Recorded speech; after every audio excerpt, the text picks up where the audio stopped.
যারা মারা গেছে তারা কোনো নির্দিষ্ট দলের কারো সন্তান নয়। বুলেট যখন একটি বাসায় এসে মা তার সন্তানকে ঘুম পাড়িয়ে বারান্দায় এসেছেন, তাকে হত্যা করেছে একটি বুলেট, সে বুলেট জিজ্ঞেস করেনি আপনি কোন দল করেন।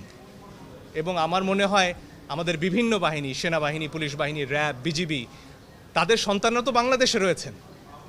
তাদের সন্তানরা কি এই যে হুমকি প্রত্যেক নাগরিকের বিরুদ্ধে, যে বাসায়ও নিরাপদ নয়, তাদের ক্ষেত্রে কি এই হুমকিটা কার্যকর নয়?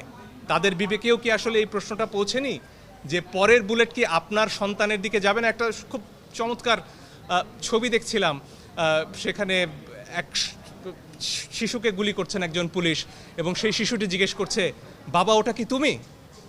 সে প্রশ্ন তো আমাদের সবাইকে করতে হবে। আমাদের কল্পনা চাকমার একটি উক্তি ঘুরে বেড়াচ্ছে, সেখানে বলা হচ্ছিল যে পাহাড়ে যে অত্যাচার করা হয় পরীক্ষামূলকভাবে, একসময় সেই নিপীড়ন নেমে আসে সমতলে। আমরা আর কতদিন অপেক্ষা করব যে আমার ঘরে গুলি আসা পর্যন্ত আমি চুপ থাকব? কারণ গুলি তো আমার পাশের বাড়িতে লেগেছে, আমার বাড়িতে লাগেনি। বোধহয় প্রশ্নটা সেখানে।